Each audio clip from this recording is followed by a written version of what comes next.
Hey guys, and welcome back to this channel. In this video I'll be showing you guys how you can turn on or off shuffle.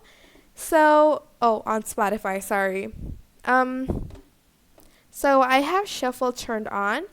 As you can see, it is green.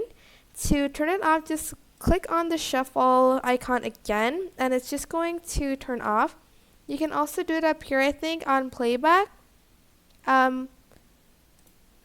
To turn on the shuffle, and also go back to playback to turn off the shuffle. You can also just press Control S on your keyboard for the shortcut of turning off and on shuffling on Spotify. Hope this tutorial was helpful for you guys. Don't forget to like, comment, share, and also subscribe to this channel if you haven't done that. If you have any questions, just leave it in the comment section down below, and I will try my best to answer them all.